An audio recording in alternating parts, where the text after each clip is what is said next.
Anyway, speaking of done, my wife just finished a puzzle that she's been working on for a while.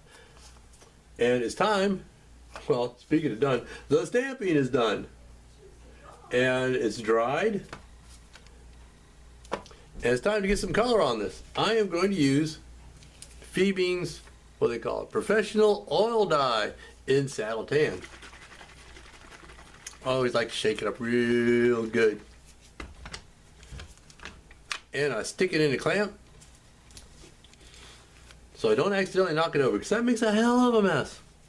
Now I'm just going to use a dauber and put some color on it. I always start on the inside. Let the dauber soak up some dye. And then go ahead and put some color on the inside. I'm not going to worry about getting the center part dyed so much, because that's going to get covered with the lining leather. So there's no real reason to dye it. Actually, there's no real reason to dye any of the inside, but I know from experience that where the bell holes go, you can go ahead and dye that area, because once you cut through, you can see that the leather hasn't been dyed. You got to touch up and dye it anyway. So as long as you soak it with dye, it's alright. So I'm going to go ahead and do those parts on the inside. Like I said, I'm not going to worry about this middle part. Not quite yet.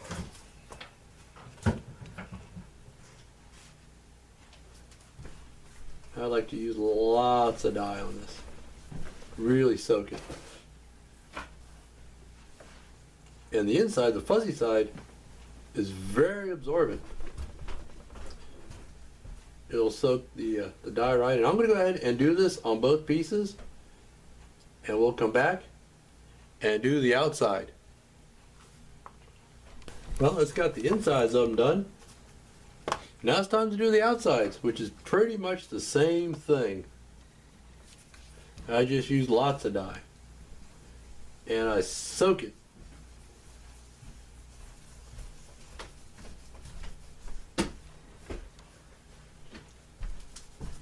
No real technique.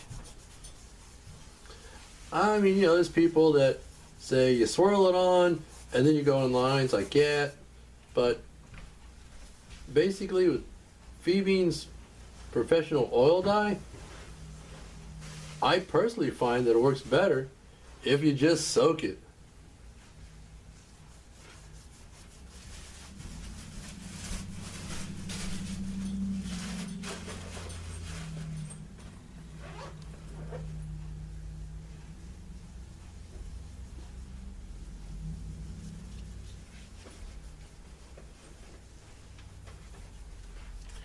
And as far as the way that I dye leather, that's pretty much it. I just soak it.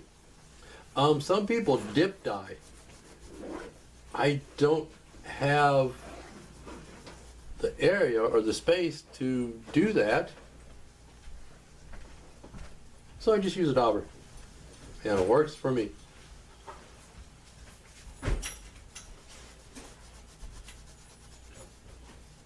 Just make sure to get the full coverage with the dye.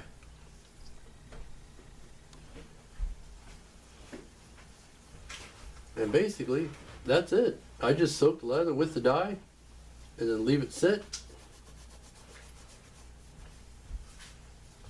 and let it dry.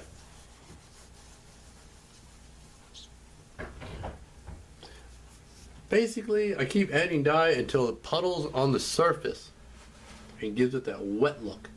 Because then I know that the leather's taking about as much dye as it can take. I'm going to go over it one more time and that should be it. It'll soak in.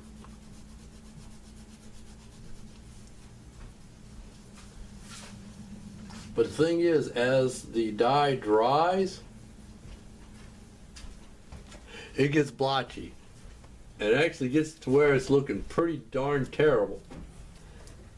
And the urge is so strong to go back and touch it up. But don't do it. because as it dries completely, it'll even out. As long as you get the leather good and soaked. I think sometimes just taking this bottle and dumping it on it, but nope, not gonna do it. Just use my dauber. Anyway, I'll be back after we get the dye on these and we'll check it out. I should mention, I dyed into the area that's going to be covered because the lining leather is just going to be slightly back from the edge of the outside leather. So I don't want plain leather showing through there. After they're dyed, on both of them, I just set it on a piece of glass to dry. If I leave it on here, on something or a piece of paper, it could stick. And I don't want it to do that because that's a thorough and complete pain in the rear end. Anyway, spot on there. That's it for dyeing the leather. And we'll see you next time, and we'll see what I'm up to then.